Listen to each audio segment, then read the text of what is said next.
Donc une vidéo qui concerne la répression des Gilets jaunes, quelque chose qui est passé un petit peu inaperçu. Donc je vous mets le lien de l'article qui est pas trop mal fait. Donc apparemment, donc Jérôme Rodriguez s'est embrouillé avec sa compagne chez des amis en vacances. Les mots, ils en sont venus aux mots. Apparemment, Jérôme Rodriguez a jeté de l'eau sur sa compagne. Ça s'est bien embrouillé. La compagne aurait appelé les pompiers. Voilà, donc intervention des forces de l'ordre, etc. La compagne refuse de porter plainte, mais le parquet veut engager des poursuites.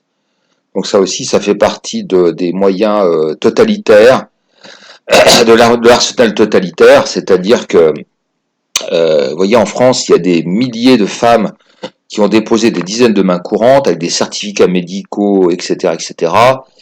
On fait rien, mais là, Jérôme Rodriguez, ils le tiennent. Hein. Donc après avoir descendu en torche Chouard, donc là c'est Rodriguez. Donc ils ont tout le temps, hein, ils vont les descendre les uns après les autres. Donc là Jérôme Rodriguez, il est cuit. Il est cuit. Donc là pour l'instant il garde ça en. Donc maintenant, désormais, il est inaudible. Alors, si jamais vous le voyez plus ou pas, ou il dit quasiment plus rien, vous étonnez pas. Donc il a une épée de Damoclès au-dessus de la tête. Donc ça y est, il est marqué au fer rouge. Il est foutu. Alors on nous a reparlé encore d'un suicide de policiers ou de CRS. Donc chaque fois qu'il y a ça c'est vraiment la propagande totalitaire. Hein. Dès qu'il y aura un flic qui se suicide, on va en parler. Je voudrais simplement rappeler une chose. Moi, il se trouve que mon père, dans sa profession, il a travaillé un moment dans la banque, et parmi les gens surendettés, il avait deux catégories socio-professionnelles très représentées. C'était l'armée et la police. Donc, les policiers, ils peuvent se suicider pour des raisons X, Y ou Z. Hein, c'est pas forcément. Alors, bien entendu, on va toujours dire que c'est les pauvres gilets jaunes. Alors aussi, j'aime bien la pleurnicherie sur leur manque de moyens. Donc tous les week-ends, ils mettent en garde à vue des milliers de personnes, des personnes âgées, des mères de famille. Là, ils ont les moyens. Hein. Là, ils ont le temps. Là, ils ont les moyens. Donc, je veux dire, ce sont là, j'entendais maintenant à la télé, vous avez tout le temps des syndicalistes policiers là sur l'affaire de Nantes. Là, c'est invraisemblable. Sur l'affaire Maya Canasso, c'est invraisemblable. Donc là, c'est carrément, c'est eux les victimes, quoi. Donc, il est bien évident qu'ils sont en tort parce que l'usage doit être proportionné et raisonné. Et pour un petit trouble de l'ordre public, on ne crée pas une émeute et un désastre. Donc de toute façon, c'est un échec cuisant. Ce qui s'est passé, cette intervention de Nantes, et ça se mesure au résultat. Donc le résultat, il est catastrophique. Mais là, tout le monde fait cause commune. Hein. Tous les policiers, tous les syndicats policiers, les médias, ils font bloc autour du système pour quelque chose qui est totalement indéfendable. Donc, riez leur au nez. Enfin, je sais pas, moi, dans les plateaux, quand les policiers disent on manque de moyens, oui, sauf pour mettre en garde à vue des milliers de gens, de petites gens, là, vous avez des moyens. Donc, arrêtez. D'ailleurs, arrêtez de leur parler, ça sert à rien. C'est comme si dans les pires régimes totalitaires, on voulait éviter les. Donc, vous voyez, ce sont des gens très dangereux. Désormais, quand vous avez affaire à eux, vous risquez votre vie. Et puis, vous risquez de toute façon les incriminations. Donc, j'ai appelé toujours un rébellion, et je vous invite à regarder ce que vous risquez. Hein, outrage à agents et rébellion. Donc, fuyez-les. Ils ont tous les pouvoirs. Et donc leur travail merdique, leur frustration, en échange, on les laisse se défouler sur la population. Donc on les laisse matraquer. Vous avez vu ces gazages en direct.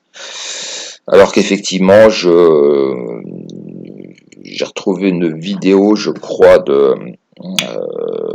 c'est dans le média. Enfin, je vais voir où on donne on retrouve des directives des années 2000 où on disait, on réglementait l'usage de tout ça. Donc normalement, le tonfa n'est pas une matraque, il ne doit pas être utilisé comme matraque, il doit être utilisé comme arme de défense pour bloquer un coup ou pour bloquer une arme.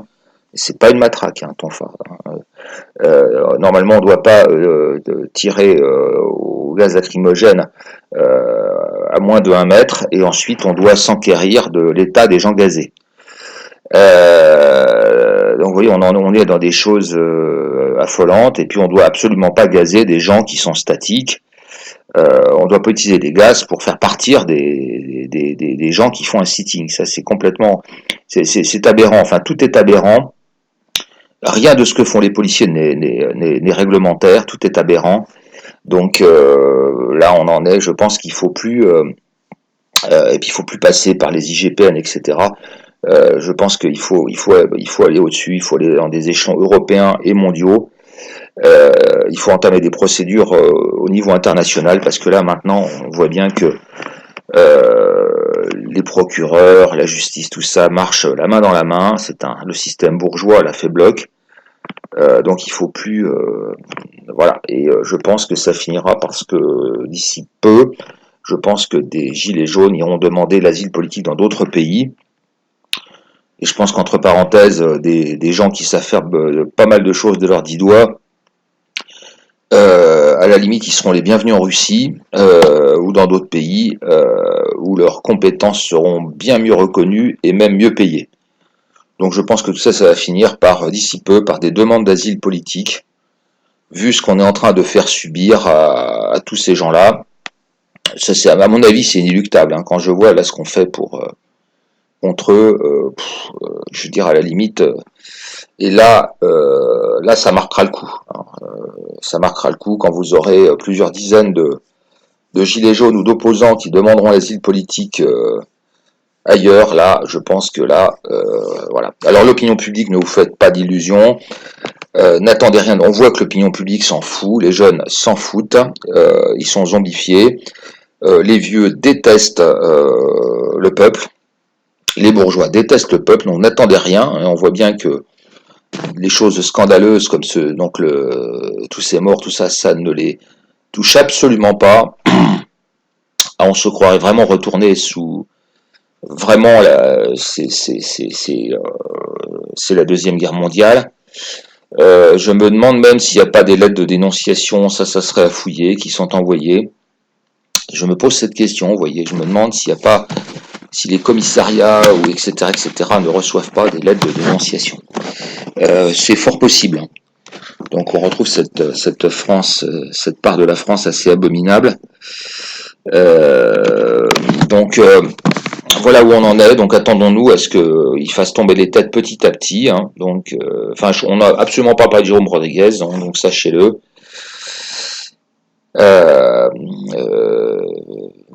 Protégez-vous. La police est très très très très dangereuse.